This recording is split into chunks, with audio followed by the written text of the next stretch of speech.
મિત્રો, આજે હું તમને એવી વાત કહેવા જઈ રહ્યો છું જે કદાચ તમે પહેલા ક્યારેય આ રીતે સાંભળી નહીં હોય। જો તમારી ઉંમર 40 વર્ષથી વધુ છે અથવા તમારા ઘરમાં કોઈ વડીલને ઘૂંટણનો દુખાવો રહે છે તો આજે આ વિડિયો એક પણ સેકન્ડ સ્કીપ કરશો નહીં, કારણ કે ઘણીવાર ઘૂંટણનો દુખાવો અચાનક નથી આવતો। તે વર્ષો સુધી થતી નાની નાની ભૂલોનું પરિણામ હોય છે। અને સૌથી આશ્ચર્યની વાત એ છે કે ઘણા લોકો દરરોજ પોતાના હાથથી એવી વસ્તુઓ ખાય છે જે તેમના સાંધાને વધુ નબળા વચનબળા બનાવે છે, પરંતુ તેમને એની ખબર પણ નથી પડતી। આજે હું તમને બે એવા નાના બીજ વિશે જણાવીશ જેને ઘણા લોકો પોતાના રોજિંદા આહારમાં સામેલ કરે છે, પરંતુ થોભો, હું એવું નથી કહેતો કે માત્ર આ બે બીજ ખાવાથી ચમત્કાર થઈ જશે। સાચી વાત તો આ વિડીયોના અંતમાં સમજાશે, તેથી અંત સુધી મારી સાથે રહેજો। એક નાનકડા ગામમાં લગભગ 70 વર્ષના એક વૃદ્ધ રહેતા હતા। આખા ગામમાં તેઓ હંમેશા હસતા મુખે જોવા મળતા, પરંતુ એક સમય એવો આવ્યો કે તેમને સીડીઓ ચઢવામાં મુશ્કેલી થવા લાગી। સવારે પથારીમાંથી ઊભા થવામાં પણ ઘૂંટણમાં જકડાણ અનુભવાતું। ધીમે ધીમે તેઓ બહાર જવાનું પણ ઓછું કરવા લાગ્યા। એક દિવસ તેમના જૂના મિત્રે પૂછ્યું, આજે તું એટલો ઉદાસ કેમ દેખાય છે?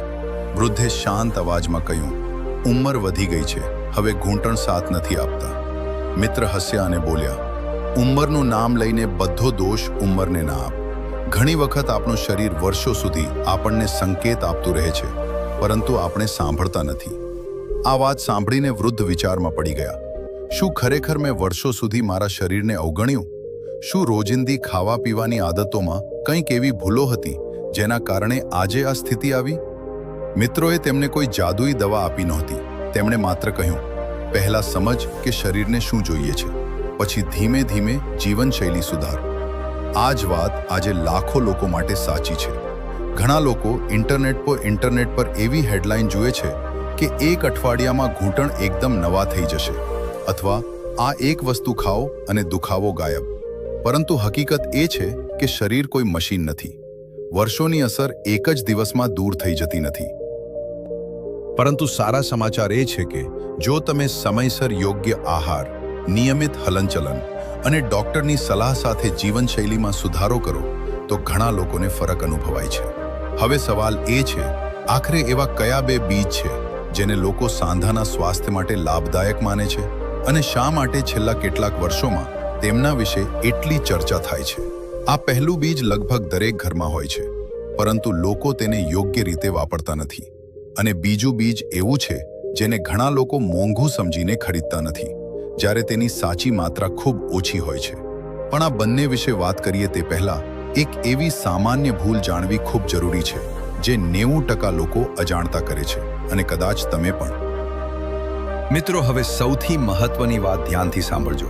મોટાભાગના લોકો એવું માને છે કે ઘૂંટણમાં દુખાવો શરૂ થયો એટલે હવે ઉંમર થઈ ગઈ, હવે કંઈ થઈ શકે નહીં। પરંતુ હકીકત ઘણી અલગ છે। શરીર ક્યારેય અચાનક હાર માનતું નથી। તે વર્ષો સુધી આપણને નાના નાના સંકેતો આપતું રહે છે। ક્યારેક સીડી ચડતી વખતે હળવો દુખાવો થાય છે, ક્યારેક સવારે ઉઠીએ ત્યારે ઘૂંટણમાં જકડાણ અનુભવાય છે, તો ક્યારેક લાંબો સમય બેઠા પછી ઊભા થઈએ ત્યારે થોડો સમય ચાલવામાં તકલીફ પડે છે। પરંતુ આપણે શું કરીએ છીએ? થોડા દિવસમાં મટી જશે કહીને અવગણી દઈએ છીએ। બસ આ જ સૌથી મોટી ભૂલ છે। જ્યારે સમસ્યા નાની હોય ત્યારે આપણે તેને ગંભીરતાથી લેતા નથી, અને જ્યારે મોટી થઈ જાય છે ત્યારે ચમત્કારિક ઉપાય શોધવા લાગીએ છીએ। સોશિયલ મીડિયા પર દેખાતી દરેક વાત સાચી હોય એવું જરૂરી નથી। 7 દિવસમાં ઘૂંટણ નવા થઈ જશે, અથવા એક વસ્તુ ખાઓ અને જીવનભર દુખાવો નહીં થાય જેવા દાવા સાંભળવામાં સારા લાગે, પરંતુ શરીર આ રીતે કામ કરતું નથી। શરીરને સમય જોઈએ, યોગ્ય પોષણ જોઈએ, નિયમિત હલનચલન જોઈએ, અને જરૂર પડે ત્યારે યોગ્ય તબીબી સારવાર પણ જોઈએ। જે વ્યક્તિ આ 4 વાત સમજી જાય છે। હવે વાત કરીએ પહેલા એવા બીજની જેના વિશે છેલ્લા કેટલાક વર્ષોમાં ઘણી ચર્ચા થઈ રહી છે। આ છે અળસીના બીજ। ઘણા લોકો તેને સુપરફૂડ પણ કહે છે, કારણ કે તેમાં ઓમેગા-3 ફેટી એસિડ, ફાઇબર અને બીજા ઘણા પોષક તત્વો હોય છે જે શરીરના સામાન્ય સ્વાસ્થ્ય માટે ઉપયોગી માનવામાં આવે છે। ઘણા ઘરોમાં લોકો સવારે 1 થી 2 ચમચી અળસી હળવી શેકીને ખાય છે। કેટલાક તેનો પાવડર બનાવી દહીં અથવા છાશમાં ભેળવીને લે છે। પરંતુ અહીં એક વાત હું ખાસ કહેવા માંગુ છું। જો કોઈ વ્યક્તિ એવું કહે કે માત્ર અળસીના બીજ ખાવાથી ઘૂંટણનો દરેક દુખાવો દૂર થઈ જશે, તો આવી વાત પર આંખ બંધ કરીને વિશ્વાસ ન કરશો. કોઈ પણ એક ખાદ્ય વસ્તુ દરેક વ્યક્તિ માટે એક સરખું પરિણામ આપી શકતી નથી. પરંતુ જો સંતુલિત આહાર, નિયમિત ચાલવું, વજન નિયંત્રણમાં રાખવું અને ડોક્ટરની સલાહ સાથે અળસીને આહારનો ભાગ બનાવવામાં આવે તો તે સ્વસ્થ જીવનશૈલીમાં મદદરૂપ બની શકે છે. ગામના તે વૃદ્ધે પણ કોઈ ચમત્કારની રાહ જોઈ નહોતી. તેમણે ધીમે ધીમે પોતાની આદતો બદલી. દરરોજ થોડું ચાલવાનું શરૂ કર્યું, પાણી પૂરતું પીવાનું શરૂ કર્યું અને ખોરાકમાં પોષણ ઉમેર્યું. શરૂઆતમાં કોઈ મોટો ફેરફાર દેખાયો નહીં, પરંતુ મિત્રો, અળસીના બીજ તો માત્ર શરૂઆત છે. હજુ એક બીજ એવું છે જેના વિશે બહુ ઓછા લોકોને સાચી માહિતી છે. ઘણા લોકો તેને મોંઘું સમજીને ખરીદતા નથી, જ્યારે કેટલાક લોકો તેને ખોટી રીતે વાપરે છે અને પછી કહે છે કે કોઈ ફાયદો થયો જ નહીં. આ બીજમાં એવા પોષક તત્વો છે જેના વિશે ડાયટિશિયન પણ ઘણીવાર વાત કરે છે, પરંતુ તેનો ઉપયોગ કેવી રીતે કરવો, કેટલા પ્રમાણમાં કરવો અને કઈ એક ભૂલ ક્યારેય ન કરવી જોઈએ, આ વિશે હું આગળના ભાગમાં વિગતવાર જણાવીશ. તેથી વિડીયો ક્યાંય સ્કીપ કરશો નહીં, કારણ કે આગળની માહિતી જ આખી વાતને પૂર્ણ કરશે. ઘૂંટણનો દુખાવો માત્ર હાડકાની સમસ્યા નથી. ઘણી વખત આપણા રોજિંદા જીવનની નાની નાની આદતો તેને વધુ ગંભીર બનાવી દે છે. સવારમાં ઉઠતાની સાથે જ ઘૂંટણમાં જકડાઈ જવી, થોડું ચાલ્યા પછી દુખાવો થવો અથવા લાંબા સમય સુધી બેસીને ઊભા થતી વખતે તકલીફ અનુભવવી, આ બધા સંકેતોને ક્યારેય અવગણવા જેવા નથી. ઘણા લોકો વિચારે છે કે ઉંમર વધી રહી છે એટલે આવું તો થવાનું જ, પરંતુ આ માન્યતા સંપૂર્ણ સાચી નથી. યોગ્ય કાળજી લેવામાં આવે તો લાંબા સમય સુધી ઘૂંટણને સ્વસ્થ રાખી શકાય છે. સૌથી પહેલા ખોરાક પર ધ્યાન આપો. શરીરને પૂરતું પ્રોટીન, કેલ્શિયમ, વિટામિન ડી અને અન્ય જરૂરી પોષક તત્વો ન મળે તો હાડકાં અને સ્નાયુઓ ધીમે ધીમે નબળા પડવા લાગે છે. માત્ર દૂધ પીવાથી બધું પૂરું થઈ જતું નથી. સંતુલિત આહાર પણ એટલો જ જરૂરી છે. પાણી ઓછું પીવાની આદત પણ શરીર પર અસર કરે છે. શરીરમાં પાણીનું પ્રમાણ યોગ્ય રહે તો સાંધાઓની કામગીરીને સહારો મળે છે. દિવસ દરમિયાન પૂરતું પાણી પીવાની ટેવ રાખવી જોઈએ. હવે વાત કરીએ કસરતની. ઘણા લોકો દુખાવો થતાં સંપૂર્ણ આરામ કરે છે, પરંતુ સતત આરામ કરવાથી સ્નાયુઓ વધુ કમજોર બને છે. બીજી તરફ ખૂબ ભારે કસરત કરવાથી પણ નુકસાન થઈ શકે છે. તેથી ડોક્ટર અથવા ફિઝિયોથેરાપિસ્ટની સલાહ મુજબ હળવી કસરતો અને સ્ટ્રેચિંગ કરવું વધુ યોગ્ય છે. સીડી ચડતી વખતે અથવા ભારે વસ્તુ ઊંચકતી વખતે ઘૂંટણ પર વધારાનો ભાર પડે છે. જો પહેલેથી જ દુખાવો હોય તો આવી પ્રવૃત્તિઓ સાવચેતીથી કરવી જોઈએ. ખોટી રીતે બેસવાની કે ઊભા રહેવાની આદત પણ સમય જતાં સમસ્યા વધારી શકે છે. જો ઘૂંટણમાં વારંવાર સોજો આવે, લાલાશ દેખાય, ખૂબ ગરમ લાગે અથવા રાત્રે પણ સતત દુખાવો રહે તો તેને સામાન્ય સમજીને ઘરગથ્થુ ઉપચાર પર જ નિર્ભર ન રહેવું. આવા લક્ષણો માટે તબીબી તપાસ જરૂરી બની શકે છે. ઘણા લોકો સોશિયલ મીડિયા પર જોવા મળતા ચમત્કારી ઇલાજ પર વિશ્વાસ કરી લે છે, પરંતુ દરેક વ્યક્તિનું શરીર અલગ હોય છે. જે ઉપાય એક વ્યક્તિને ફાયદો કરે તે બીજી વ્યક્તિ માટે યોગ્ય હોય જ એવું જરૂરી નથી.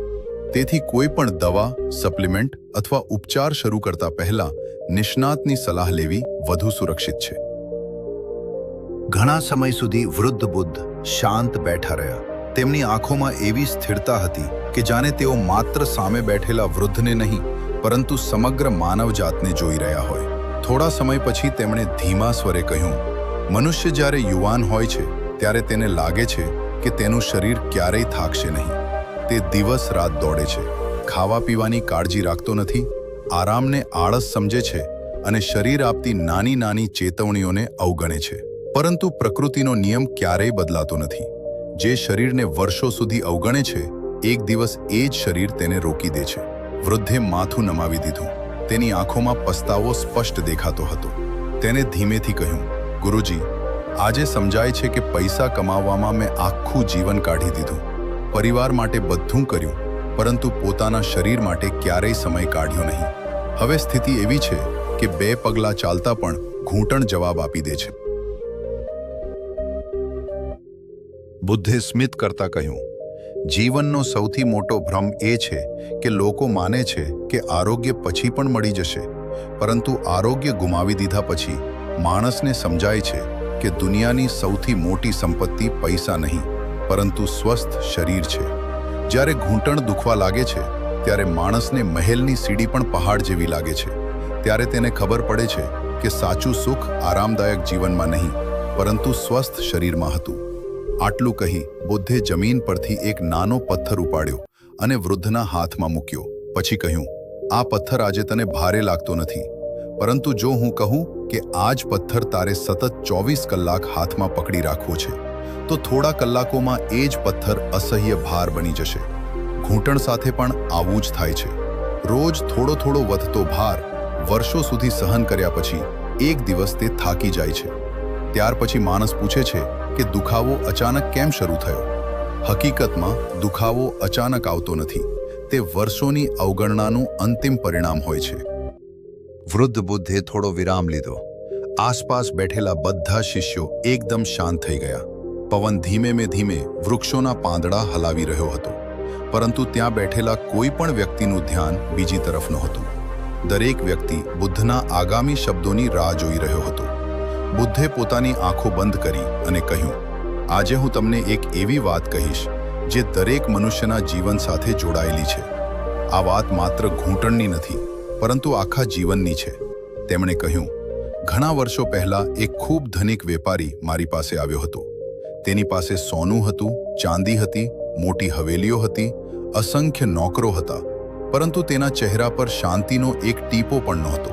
તેને મારી સામે બેસીને કહ્યું, ગુરુજી, મારી પાસે બધું છે, છતાં હું સુખી નથી. મારા ઘૂંટણમાં એવો દુખાવો રહે છે કે હું મારા પોતાના બગીચામાં પણ ફરી શકતો નથી. ડોક્ટરો પાસે ગયો, વૈદ્યો પાસે ગયો, દવાઓ લીધી, પરંતુ થોડા સમયની રાહત પછી ફરી એ જ પીડા શરૂ થઈ જાય છે. બુદ્ધે વેપારી તરફ જોયું અને પૂછ્યું, મને એક વાત કહો, છેલ્લે ક્યારે તમે સૂર્યોદય જોયો હતો? વેપારી આશ્ચર્યમાં પડી ગયો. તેને કહ્યું, મને યાદ નથી. બુદ્ધે ફરી પૂછ્યું, છેલ્લે ક્યારે તમે શાંતિથી બેસીને ભોજન લીધું હતું? વેપારીએ ફરી કહ્યું, મને એ પણ યાદ નથી. હું તો હંમેશા કામમાં જ વ્યસ્ત રહ્યો છું. બુદ્ધે હળવું સ્મિત કર્યું અને કહ્યું, જ્યારે માણસ પોતાના શરીરને માત્ર કામ કરવાનું સાધન માને છે ત્યારે શરીર પણ એક દિવસ કામ કરવાનું બંધ કરી દે છે. પ્રકૃતિ દરેક દિવસ તને ચેતવણી આપે છે, ક્યારેક થાકના રૂપમાં, ક્યારેક જકડાવના રૂપમાં, ક્યારેક દુખાવાના રૂપમાં. પરંતુ મનુષ્ય વિચારે છે કે આજે નહીં તો કાલે આરામ કરી લઈશ. આ કાલે આખી જિંદગી આવતું જ નથી. આ શબ્દો સાંભળીને વેપારીની આંખોમાં આંસુ આવી ગયા. તેને કહ્યું, ગુરુજી, હવે શું બહુ મોડું થઈ ગયું છે? બુદ્ધે જવાબ આપ્યો, પ્રકૃતિ ક્યારેય ઉતાવળ કરતી નથી અને ક્યારેય બદલો પણ લેતી નથી. જો આજે પણ તું પોતાના શરીરનો આદર કરવાનું શરૂ કરશે તો શરીર પણ તારો સાથ આપવાનો પ્રયત્ન કરશે. પરંતુ યાદ રાખ, વર્ષોની ભૂલને એક દિવસમાં સુધારી શકાતી નથી. જેમ એક વૃક્ષને. બુદ્ધે પોતાના તમામ શિષ્યો તરફ નજર કરી અને કહ્યું, આજથી એક વાત જીવનભર યાદ રાખજો. શરીર જ્યારે થાકી જાય ત્યારે તેને આરામ આપવો એ કમજોરી નથી. યોગ્ય ખોરાક લેવો એ વૈભવ નથી. થોડું ચાલવું એ સમયનો બગાડ નથી. આ બધું જ જીવનને લાંબુ અને સુખી બનાવવાના માર્ગ છે. જે માણસ પોતાના શરીરને પ્રેમ કરે છે તે પોતાના પરિવારને પણ સૌથી મોટું સુખ આપે છે. કારણ કે સ્વસ્થ માણસ જ સાચા અર્થમાં બીજાનો સહારો બની શકે છે. આ સાંભળીને આખા આશ્રમમાં એવી શાંતિ છવાઈ ગઈ કે જાણે દરેક વ્યક્તિ પોતાના જીવનની ભૂલો યાદ કરી રહ્યો હોય. કોઈની આંખો નીચે ઝૂકી ગઈ હતી, કોઈ ઊંડા વિચારમાં હતો. બુદ્ધ જાણતા હતા કે સાચો ઉપદેશ એ નથી જે કાન સુધી પહોંચે. સાચો ઉપદેશ એ છે જે સીધો હૃદય સુધી પહોંચે.